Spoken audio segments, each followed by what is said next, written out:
আসলে আমি এবং আমার বলতে কিছুই নেই। আসলে আমি এবং আমার বলতে কিছু নাই। যেমন যত অশান্তি আছে সবগুলা হচ্ছে দুইটা শব্দের কারণে, হয়তো আমি নয়তো আমার। যেমন দোকান নিয়ে সমস্যা, আমার দোকান। জায়গা নিয়ে সমস্যা, আমার জায়গা। টাকা নিয়ে সমস্যা, আমার টাকা। মা নিয়ে সমস্যা, আমার মা। জোরে বলেন। মোবাইল নিয়ে সমস্যা, আমার মোবাইল। আরেকটা শুনেন, আমি কে চিনস? জামিলা আছে না নাই? আমার কি আছে জানোস? এই আমি কদ্দুর পৌঁছাইতে পারি তুই জানোস? আমার লগে কার কার হাত আছে তুই জানোস? যত জামিলা সব দুইটা শব্দে, আমি এবং আমার। ভাই সবাই বলেন কয়টা শব্দ?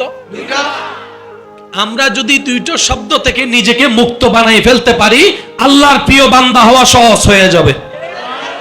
এই দুই শব্দের ভিতরে আমিত্ব, দুই শব্দের ভিতরে হিংসা, দুই শব্দের ভিতরে অহংকার, দুই শব্দের ভিতরে লোভ। আল্লাহ যা পছন্দ করে সব এই দুই শব্দের ভিতরেই আছে। মনে থাকবে ইনশাআল্লাহ। আমি বলছি, আমি প্রথমেই বলেছি আমার কোনো কথা নেওয়ার দরকার নেই। আপনার ভেবে দেখেন, আপনি আমার কাজ হচ্ছে আপনার সামনে রাখা, আপনি প্লাস মাইনাস হিসাব করে ভেবে দেখেন। মন চাইলে নিবেন, মন চাইলে নিবেন, এটা আপনার ব্যক্তিগত ব্যাপার। আমি এবং আমার, দোকানটা আমার, গাড়িটা আমার, বাড়িটা আমার, জায়গাটা আমার, দালানটা আমার, দলিলটা আমার, চাকরিটা আমার, ব্যবসাটা আমার, বউটা আমার, স্বামীটা আমার, সন্তানটা আমার, মাটা আমার, বাবাটা আমার, এটা আমার, ওইটা আমার, ওইটা আমার। এই আমারটাকে আমি। ভাই বলেন আমারটাকে আমি, আমারটাকে আমি। আমিটা একটু জোরে বলবেন, আমারটাকে আমি। সবগুলো আমার, আমারটাকে কয় আমি এরি। এবার বলেন আমির ভিতর চোখ আছে না? আছে। আমি কিন্তু মুখ মাইরে দিই আওয়াজ ছোট হইলে। আর একটু জোরে বলেন আমির ভিতর চোখ আছে না? দেখার জন্য চোখের দরকার, ধরার জন্য হাতের দরকার, চলার জন্য পায়ের দরকার, সবকিছুর জন্য শক্তির দরকার, জ্ঞানের দরকার, ব্রেনের দরকার, হার্টের দরকার, রক্তের দরকার, এই দরকার সেই দরকার। এই আমি তো সবকিছু। এবার বলেন চোখগুলা কার? হাতটা কার?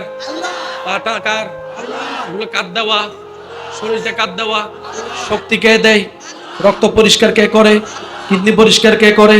হজম কিনি কে করায়? ঘুম কে দেয়? নিরাপত্তা কে দেয়? সবকিছু কার? এবার বলেন আমিটা কার? সবকিছু আমার, সবকিছু ওই আমার টাকার আমির, আমি টাকার। এবার কোন আছে কি? কথা বলেন আবার বলছে, একটু একটু বুঝবেন, একটু শোনেন। সবকিছু আমার। সব জামিলা কয় শব্দে? ভাইয়া জোরে বলেন, সব জামিলা কয় শব্দে? দুই শব্দে। ইন্টারনাল এক্সটার্নাল যত জামিলা দুই শব্দে, হয়তো আমি নয়তো আমার। এবার সবগুলা কার? আল্লাহ। আমার সবগুলা কার? আমার সবগুলা কার?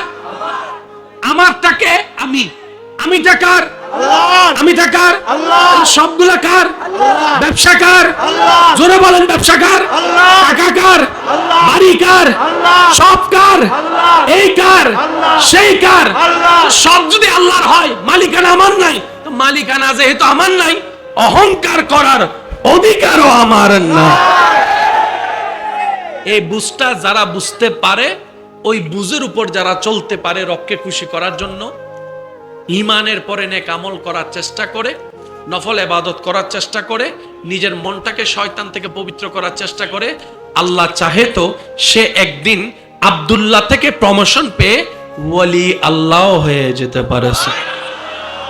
আর এই সুযোগ সবার আছে। ভাইয়া একটু মনোযোগ দিবেন, এই সুযোগটা। আর যে ওয়ালি আল্লাহ হয়ে যায় তার জান্নাত খোঁজা লাগবে না, তাকে জান্নাত নিজেই খুঁজে আল্লাহ থেকে নিবে। আল্লাহকে বলবে, আল্লাহ যে তোমাকে পাওয়ার জন্য দুনিয়াকে লাথি মারছে, আমি জান্নাত তোমার কাছে তাকে চাচ্ছি, তুমি একটু আমাকে তাকে দান করো।